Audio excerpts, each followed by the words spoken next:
In case you didn't know it, mister, you are a shepherd. You're a pastor of a family. Dr. Tony Evans says becoming that kind of leader requires learning to be a better follower. That's why a man comes to church, to find out what God has to say so he can transfer it back to his family around the dinner table. This is The Alternative with Dr. Tony Evans, author, speaker, senior pastor of Oak Cliff Bible Fellowship in Dallas, Texas, and president of the Urban Alternative. Many churches suffer from a lack of male leadership, even male attendance. But today, in a special Father's Day message, Dr. Evans explains why men need the church even more than the church needs them. Let's join him. We live in a day when far too many men have been neutered by misinformation, misdefinition, by abuse, misuse, and neglect. I've called today what I want to talk to all of us is why men need the church. Or I could flip it and call it why the church needs men, because it works both ways. The culture needs men, our families need men, the fatherless generation, 40% now in America of all children grow up without a father in the home. So it's clear that we need them in the home. But it is also clear that we need them in the church, that men are critical in God's kingdom plan. When Satan wanted to make his move, he would always seek to get rid of the males. In Pharaoh's Egypt, Pharaoh said, kill all the males. Herod, kill all the male children so we can get to this so-called king of the Jews.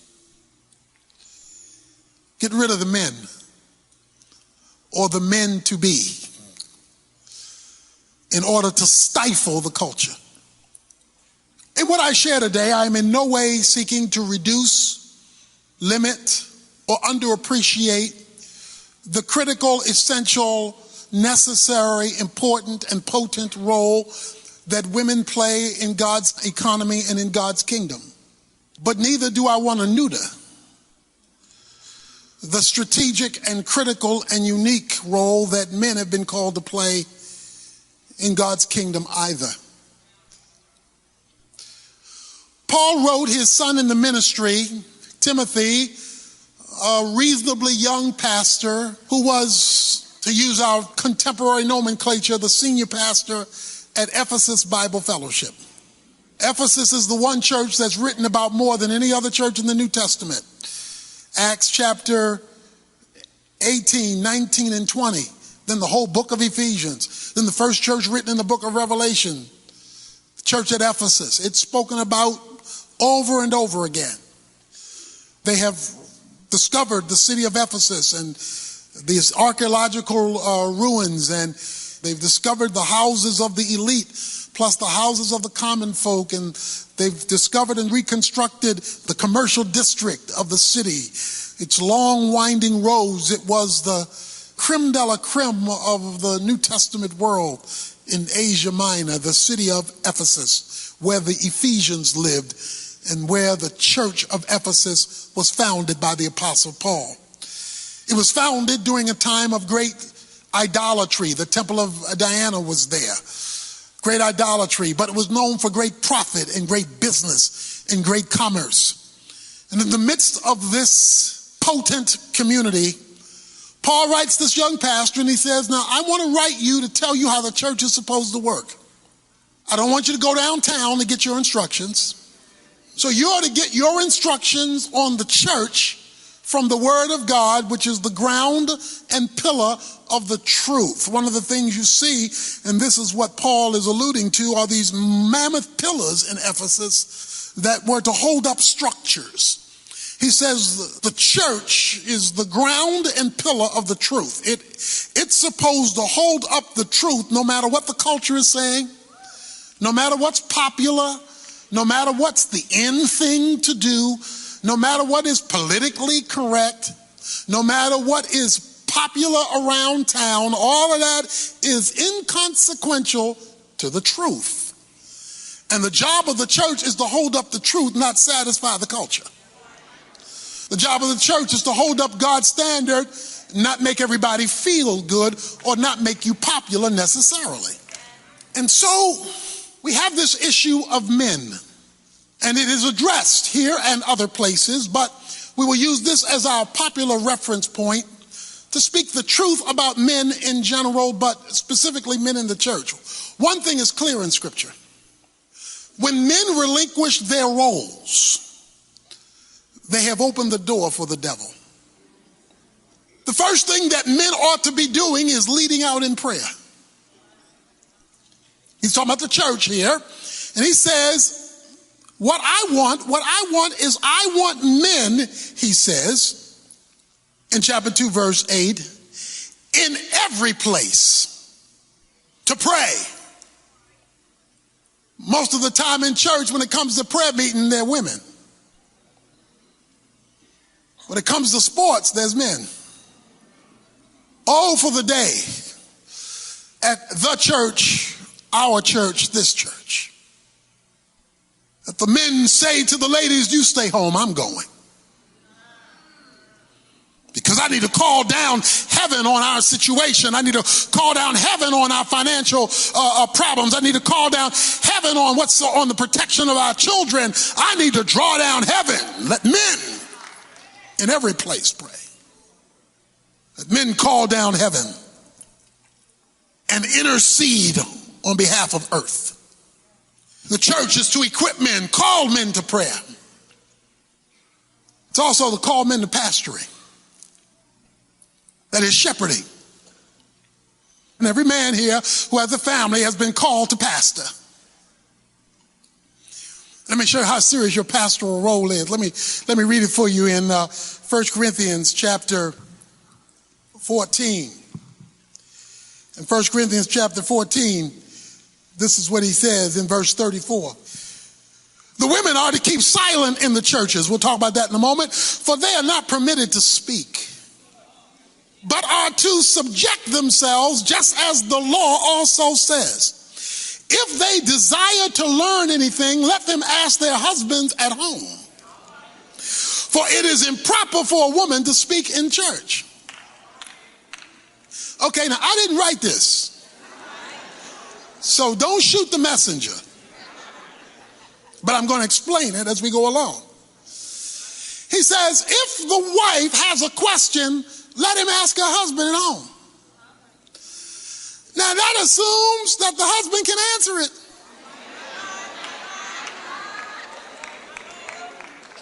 But who are the ones in the Bible studies? Who are the ones listening to learn? Who are the ones reading the text? Who are the ones leading in devotions? It typically isn't the man. He's got the remote. It says, let her ask the husband at home. That means if he doesn't have the answer, he's going to find it. Sure, you don't have all the answers. Sure. And that's why a man comes to church. He comes to church to find out what God has to say so he can transfer it back to his family around the dinner table. That's why it comes. It was inconceivable in the Bible that a man would send his wife and family to church while he stayed home without good reason. That was an inconceivable thought. Y'all go. I don't feel like going today. So you have a shepherding role, a spiritual leadership role. The church is to facilitate that, to help that, to grow that. 1 Corinthians 11, he's talking about the church. He writes to the church of Corinth in 1 Corinthians 11. And this principle is staggering in its implication for men and for ladies. Christ is the head of every man, and the man is the head of a woman, and God is the head of Christ. All right? So this principle operates in the Trinity. God is the head of Christ. Christ is the head of every man. The man is the head of a woman. The issue is head. Or let me give it another word, headship. Far too many Christian men don't have Christ over them. They want to demand a submission that they refuse to model. They insist, my wife won't submit to me. But who does she see you submitting to so she can see what submission ought to look like? See, she should see the submission you're requiring, because Christ is over every man. That's why you're supposed to be the first one in church to find out what Christ expects of you, because you're submitted to his authority. You need the church to find out what Christ expects of you as a man so that you can submit to that, so that she can model the submission that she's seeing from you. And so maybe some of the rebellion that you're experiencing in the home is some of the rebellion that Jesus is experiencing from you. He goes on to creation, verse 8, for man does not originate from woman, but woman from man. God took the rib out of Adam's side and he created woman. She originated from him. He's going back to there is an order. And then he lays one out for you ladies. That's a bombshell. Verse 10, therefore the woman ought to have a symbol of authority on her head because of the angels. What does that mean? She ought to have a symbol. There ought to be something visible that demonstrates she's under authority. You notice it's under authority. Now, remember, he said a woman should not speak. But then he says in verse 5 of 1 Corinthians 11, if every woman who has her head uncovered while praying or prophesies disgraces her head, for she is one and the same as the woman whose head is shaved. In other words, he's got a woman now praying and prophesying, but Timothy said she can't. But in 1 Corinthians 11, she is. She's praying and prophesying, and you can't prophesy silently. Prophesying is speaking. So she's speaking, and she's speaking divine truth. She's speaking divine truth in 1 Corinthians 11, and 1 Timothy says she must be silent. How can she be silent in 1 Timothy and speaking in 1 Corinthians 11 when both of them have to do with church? First the church of Corinth and the church at Ephesus. He says the reason we can make an exception in 1 Corinthians 11 so she can pray publicly and prophesy publicly, and she can't do it in 1 Timothy is because in 1 Corinthians 11 she's doing it under headship. So 1 Corinthians 11 is an exception to 1 Timothy 2 because in 1 Timothy 2 she cannot be the final authority. But in 1 Corinthians 11 she's not the final authority because she's doing what she's doing under headship. Because now it's under authority, it's not independent of authority, nor is it the final authority. Dr. Evans will have more to say about that final authority when he continues our message in just a moment, including a look at the role angels play in what God does through his people on earth.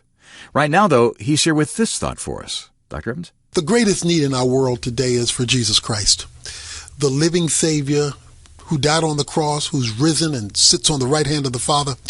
The more people who meet Jesus, the more lives will be transformed. And that's the message of the Urban Alternative.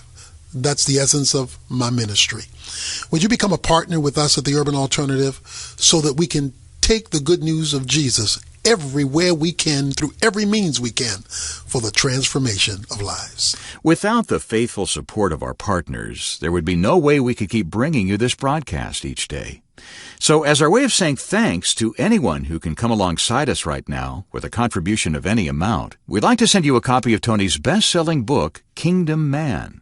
It talks about the problems that occur when men don't live up to their God-given responsibilities, and how you can repair that damage when you decide it's time for a change. So drop by TonyEvans.org today. Make a donation of any size before this special offer expires on Sunday, and request your copy of Kingdom Man. You can also get Kingdom Man with an accompanying DVD-based Bible study for your church, study guides, leaders' guides, gift items, and more. It's a one-stop shop where everything is 30% off through Father's Day. Again, visit TonyEvans.org today for the details, or call us at 1-800-800-3222, where staff members are on hand day and night, 7 days a week to help you. That's 1-800-800-3222. Right now, though, Dr. Evans is back with more of today's lesson. Let's join him.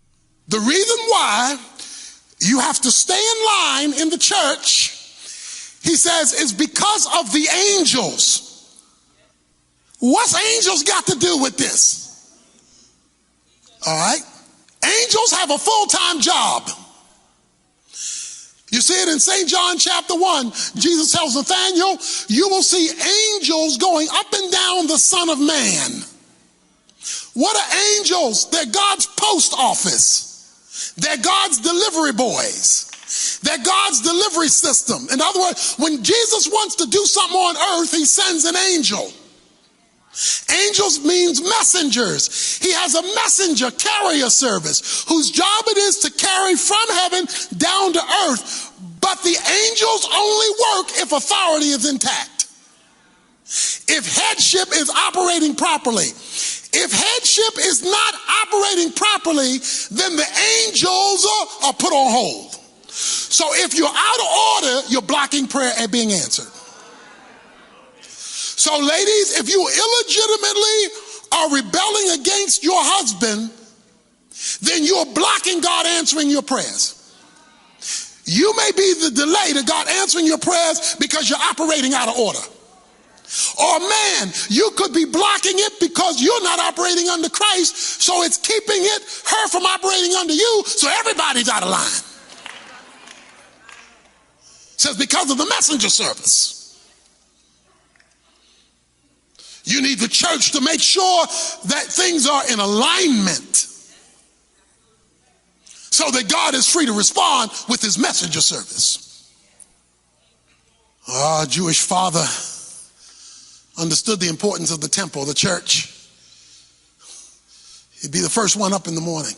By the way, I grew up without much, like many of you.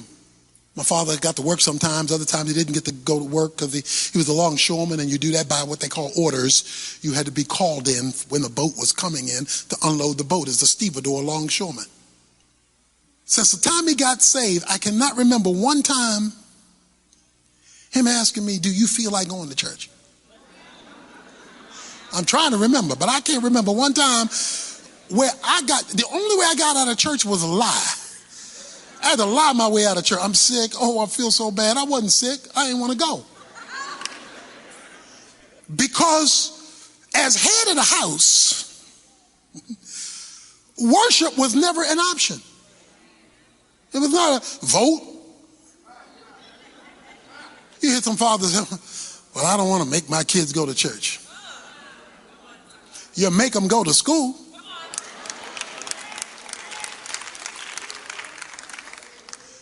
Because you want them to become something. Nor did he ever send us to church while he stayed home. He would only send us if he had to work. He would never send us while he stayed home. That was inconceivable.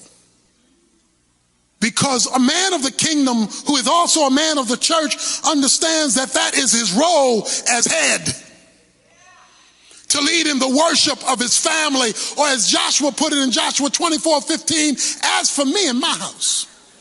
Which brings the final thought I want to give you about the reason why men need the church, and the church needs men, is to provide spiritual protection. Notice what he says again in 1 Timothy 2. He says, verse 14, and it was not Adam who was deceived, but the woman being deceived fell into transgression. In other words, she got tricked. She got duped. He went in with his eyes wide open. He knew what he was doing. See, his job was to transfer the truth, which is what he did to Eve. That's why Eve could tell Satan, because Adam transferred it to her. Then he went passive on us. It's called the silence of Adam. He got quiet and let the devil do the rapping. And she talking to him, and they all getting together with each other, and all hell breaks loose. And then God says this. Watch this now. Watch this, ladies. You're not going to like this, but God said it. He says to Adam in Genesis chapter 3, because you listen to your wife. Now, is a man supposed to listen to his wife? Absolutely. She's a partner, unless what you're listening to contradicts your head. See, once what you're hearing from her contradicts what you're hearing from him, you're no longer to listen to her. But the reverse is true. As long as what you're saying agrees with him, she's to listen to you. But if what you're saying disagrees with him, she's no longer obligated to listen to you because she has a head over you. He says, because you listen to your wife, all hell has broken loose here. And far too many of us as men are listening to the devil and bringing it home. Listening to the homies and bringing it home. Listening to the posse and bringing it home. He says he did not provide his spiritual role of guarding the garden, of protection. The job of the church is to equip men to guard the garden from the intruder.